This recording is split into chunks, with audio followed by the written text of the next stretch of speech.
আসসালামু আলাইকুম প্রিয় দর্শক, আজ আমার আলোচনা শুরু করব জামায়াতে ইসলামের সেক্রেটারি জেনারেল মিয়া গোলাম পরোয়ারের একটা বক্তব্য দিয়ে। তিনি আজকেই একটা প্রেস কনফারেন্সে বক্তৃতা দিচ্ছিলেন, তার দলের একটা প্রেস কনফারেন্স। সেই প্রেস কনফারেন্সে নিউজ বিভিন্ন পত্রপত্রিকা এসেছে। একটা পত্রিকার নিউজের শিরোনাম হলো এরকম যে চাকরিতে মেধার দরকার নেই, বিএনপির পদ থাকলেই যোগ্যতা। এগুলো শিরোনাম। তো এই শিরোনামটা দেখেই না আমার একটু আগ্রহ হলো, দেখি গোলাম পরোয়ার সাহেব কী বলেছেন। সেখানে উনি বলেছেন যে কথাটা, আমি আপনার পুরো নিউজটা তো অনেক কিছু পড়া আছে, অনেক কিছু বলার দরকার নেই, আমি সংক্ষেপে গেলে একটা সেন্টেন্স আপনাদের পড়ে শুনে উনি কী বলেছেন। উনি বলেছেন যে চাকরি বাকরিতে এখন আর ইন্টারভিউ আর মেধার দরকার নেই, বিএনপির একটা পোর্টফোলিও, ছাত্রদলের একটা পোস্ট হোল্ড করতে পারলে ওটাই কোয়ালিফিকেশন। মিয়া গোলাম পরোয়ার এই যে কথাটা বলেছেন, এই কথাটাকে আমি বিএনপি সরকারকে জিজ্ঞাসা করছি। বিএনপি সরকারের যারা মন্ত্রী আছেন, দায়িত্বপূর্ণ পদে আছেন, তাদের কাছে আমার একটা সবিনয় প্রশ্ন, মিয়া গোলাম পরোয়ারের এই বক্তব্যকে আপনি অস্বীকার করতে পারবেন? সারা দেশে হচ্ছেটা কি? যা হচ্ছে সেটা কি আসলে দলীয়করণ নয়? দেখুন, মিয়া গোলাম পরোয়ার একটা উদাহরণ দিয়ে বলেছেন যে নির্বাচন কমিশনে একজন ব্যক্তিকে নিয়োগ দেওয়া হয়েছে, তার নাম হলো মিস্টার শামসুল আলম। তিনি একসময় নির্বাচন কমিশনে উপসচিব পদে চাকরি করতেন, কিন্তু তারপর তিনি কিন্তু অবসরে যাওয়ার পর বিএনপি তাকে তাদের সংসদীয় আসন পুনর্বিন্যাস যে কমিটি করেছিল সেই কমিটির সদস্য উনি ছিলেন। বিএনপির রাজনীতির সঙ্গে খুবই জড়িত ছিলেন। তাকে নিয়ে এসে নির্বাচন কমিশনের অতিরিক্ত সচিব পদে চুক্তিভিত্তিক নিয়োগ দেওয়া হয়েছে। কেন? এটা 1 বছরের জন্য দেওয়া হয়েছে। মাথায় রাখবেন, আগামী 1 বছরে কিন্তু সারা দেশের স্থানীয় সরকার নির্বাচনগুলো হয়ে যাবে, সবগুলি হবে 1 বছরের মধ্যে। তাহলে কি দেখেন, অতিরিক্ত সচিব কিন্তু একটা বড় পোস্ট, অনেক বড় পোস্ট এবং পাওয়ারফুল পদে। তাহলে তাকে নির্বাচন কমিশনে এনে নিয়োগ দিতে হলো কেন? উনি তো বিএনপির খুবই গুরুত্বপূর্ণ একটা কাজের সঙ্গে জড়িত ছিলেন। তাহলে কি এই স্থানীয় সরকার নির্বাচনকে বিএনপি তাদের মতো করে আয়োজন করতে চায়? এই নির্বাচনের নিরপেক্ষতা নিয়ে প্রশ্ন উঠুক, বিএনপি কি এটা চায়? বিএনপি এবার জাতীয় নির্বাচনে 2 শতাধিক আসন পেয়েছে, নিরঙ্কুশ সংখ্যাগরিষ্ঠতা পেয়েছে।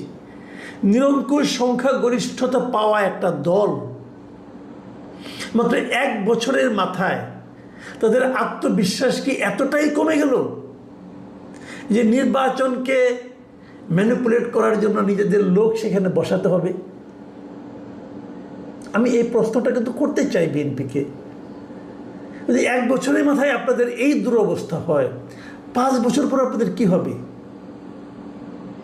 দেখুন, গণতান্ত্রিক পদ্ধতি যখন নির্বাচন হয় এবং সেই পদ্ধতিতে যারা নির্বাচিত হয়, যে সরকার আসে, তাদের একদম প্রথম দিন থেকেই লক্ষ্য থাকে আগামী নির্বাচনে আমরা কিভাবে জনগণের কাছে যাব, কি নিয়ে যাব। জনগণ যে প্রশ্নগুলো আমাদেরকে করবে আমাদের এই 5 বছরের কর্মকাণ্ডের উপর, সেই সমস্ত প্রশ্নের আমরা কি জবাব দেব। আপনাদের যদি এই প্রশ্নটা করা হয় যে আপনারা সর্বক্ষেত্রে দলীয়করণ করেছেন, 1 বছর না যেতেই, 1 বছর বাদ দেন, 6 মাস পার না হতেই বিএনপি প্রধান বলেছিলেন যে 180 দিনের একটা টার্গেট নিয়েছেন। 180 দিনের টার্গেটের মধ্যে আমি বিএনপি প্রধানকেও প্রশ্ন করতে চাই, 180 দিনের মধ্যে আপনার দল এগুলো, আপনার সরকার এগুলো কি করছে? দেখুন, আমরা এই মিয়া গোলাম পরোয়ার যে কথা বলেছেন, উনি কিন্তু একটা পদের প্রেক্ষিতে বলেছেন বলে আমার কিন্তু মনে হয় না।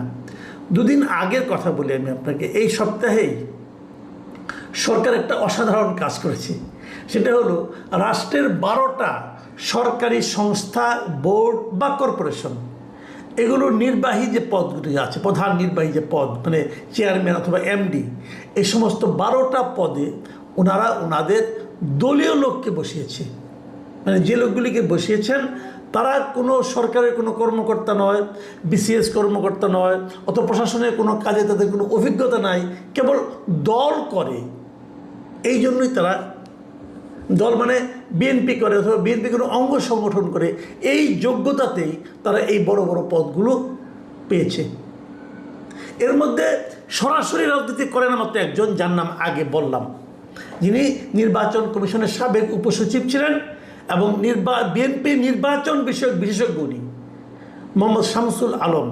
তাকে নির্বাচন কমিশন সচিবালয়ের অতিরিক্ত সচিব পদে নিয়োগ দেওয়া হয়েছে। এটা হলো কি, উনি সরাসরি বিএনপির কোনো পদ নাই, তবে উনি বিএনপির নির্বাচন বিষয়ক বিশেষজ্ঞ ছিলেন এবং গত নির্বাচনের সময় বিএনপিতে ওনার বড় ভূমিকা ছিল। উনি একটু কম দলীয় বলতে পারি আমি, যে মানে সরাসরি না, একটু ঘুরিয়ে। আর বাকিদের নাম আমি তালিকাটা আপনাদেরকে একটু পড়েই শোনাবো, কারণ আমি এটা মানে এই জিনিসটা আমার মানে এত খারাপ লেগেছে যে আমার হয়ে জনগণের সঙ্গে, আমার দর্শকদের সঙ্গে শেয়ার না করলে চলবে না। দেখুন, জাতীয়তাবাদী শ্রমিক দলের কেন্দ্রীয় কার্যকরী সভাপতি মোহাম্মদ সালাউদ্দিন সরকার, তাকে নিয়োগ দেওয়া হয়েছে বাংলাদেশ শ্রমিক কল্যাণ ফাউন্ডেশনের মহাপরিচালক হিসাবে। আরও কয়েকটা নাম বলি। বিএনপির কেন্দ্রীয় কমিটির আন্তর্জাতিক বিষয়ক সম্পাদক মোহাম্মদ রাশেদুল হক, তিনি নিয়োগ পেয়েছেন Bangladesh overseas employment and services limited BOESL, তার এমডি হিসাবে। এই বোয়েসেলটা হলো সরকারিভাবে যাদেরকে বিদেশে পাঠানো হয়, তাদের ট্রেনিং দেওয়া হয়, এই ধরনের একটা বেশ গুরুত্বপূর্ণ সংগঠন। কিন্তু এটার এমডি হয়েছেন কে? বিএনপির আন্তর্জাতিক বিষয়ক সম্পাদক। এইগুলো ওনার যোগ্যতা। আচ্ছা, বিএনপির কেন্দ্রীয় কমিটির বন ও পরিবেশ বিষয়ক সম্পাদক, রাজশাহী সিটি কর্পোরেশনের সাবেক মেয়র ছিলেন উনি, মোহাম্মদ মোসাদ্দেক হোসেন বুলবুল,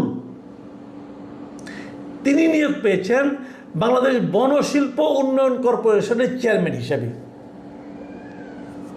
বিএনপির কেন্দ্রীয় কমিটির সহ ধর্ম বিষয়ক সম্পাদক এটিএম আব্দুল বারী ড্যানি, তিনি নিয়োগ পেয়েছেন বাংলাদেশ অভ্যন্তরীণ নৌ পরিবহন কর্পোরেশন BIWTC, তার চেয়ারম্যান হিসাবে।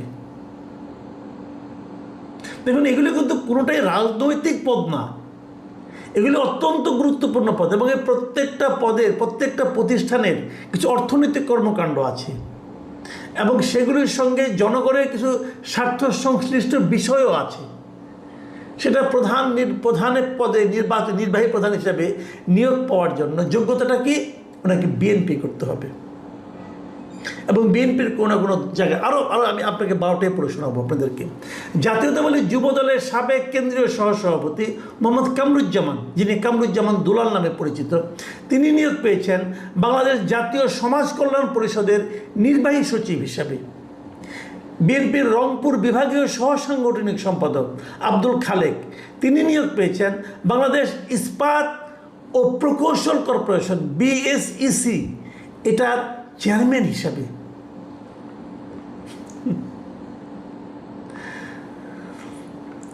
বিএনপির জাতীয় নির্বাহী কমিটির সদস্য শামসুজ্জামান সুরুজ, তিনি নিয়োগ পেয়েছেন বাংলাদেশ চিনি ও খাদ্য শিল্প কর্পোরেশনের চেয়ারম্যান হিসাবে। বিএনপির কেন্দ্রীয় কমিটির সহ বন ও পরিবেশ বিষয়ক সম্পাদক কাজী রওনাকুল ইসলাম টিপু, তিনি নিয়োগ পেয়েছেন বাংলাদেশ জলবায়ু পরিবর্তন ট্রাস্ট এর ব্যবস্থাপনা পরিচালক মানে এমডি হিসাবে। বাংলাদেশ জাতীয়তাবাদী যুব দলের সাবেক কেন্দ্রীয় সহসভাপতি মোহাম্মদ জাকির হোসেন সিদ্দিকী, তিনি নিয়োগ পেয়েছেন বাংলাদেশ তাঁত বোর্ডের চেয়ারম্যান হিসাবে। বিএনপির ঢাকা বিভাগীয় সহ সাংগঠনিক সম্পাদক বেনজির আহমেদ টিটো ডাকনাম তার, এই টিটো সাহেব নিয়োগ পেয়েছেন বাংলাদেশ ক্ষুদ্র ও কুটির শিল্প কর্পোরেশন BISIC এর চেয়ারম্যান হিসাবে। আর বিএনপি জাতীয় নির্বাহী কমিটির সদস্য ও জাতীয়তাবাদী যুব দলের সাবেক কেন্দ্রীয় সাধারণ সম্পাদক মামুন হাসান, তিনি নিয়োগ পেয়েছেন বাংলাদেশ জুট কর্পোরেশনের চেয়ারম্যান হিসাবে। ভাই, একটা কথা বলতে চাই, আমরা বিগত সরকারের সমালোচনা করি, তারা অনেক জায়গাগুলিকে দলীয়করণ করেছিলেন। আপনারা কি করলেন? এবং আমি তো মনে করি যদি তুলনা করা হয় এটা বিগত সরকারের আমলকেও লজ্জা দিবে আপনাদের এই ব্যাপারটা। একদিনে 12টা, এই যে দিনে 12টার কথা বললাম আমি, এর আগে আর করেন নাই। প্রত্যেকটা জেলা পরিষদে যে প্রশাসক নিয়োগ করা হয় সেগুলোতে আপনারা দলীয় লোককে নিয়োগ দিয়েছেন। যতগুলি জেলা পরিষদ আছে আমাদের এখানে 60-এর বেশি, কোনো নির্বাচন নাই। এটা কিন্তু একটা নির্বাচন করার মতো পদ, যে পদে নির্বাচিত হয়। আপনি যদি প্রশাসককে নিয়োগ করতে চান, কোনো একজন সরকারি কর্মকর্তাকে নিয়োগ করতেন, চলছে না, চালাচ্ছেন তো, তাহলে এখানে আপনি দলীয় লোককে নিয়োগ করতে হবে কেন? ঠিক একই রকম প্রত্যেকটা সিটি কর্পোরেশনের প্রশাসক নিয়োগ করেছেন দলীয় লোক। আপনার দলের লোক, তার একমাত্র যোগ্যতা সে বিএনপি করেন, আর কোনো যোগ্যতা নাই তার। আর কোনো যোগ্যতা থাকতেও পারে, একটা যোগ্যতা আছে, কোনো জায়গায় ফেলটুস করা প্রার্থীকে এনে বসাইছেন, মানে এমপি ইলেকশনে ফেল করছে তারা এনে সিটি কর্পোরেশনে বসাই দিয়েছেন। যাকে জনগণ প্রত্যাখ্যান করলো তাকে আপনি পুরস্কার দিলেন। মানে জনগণ যাকে চায় না তাকে দল চায়।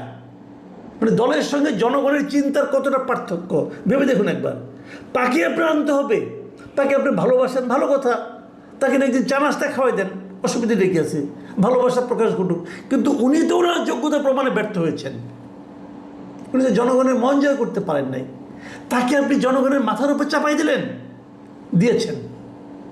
এবং এটা করার মাধ্যমে বিএনপিকে লাভ করেছে। আমি মূল পয়েন্টে আসতেছি, এই যে কাজগুলি বিএনপি করছে, আপনারা আমাকে প্লিজ বলেন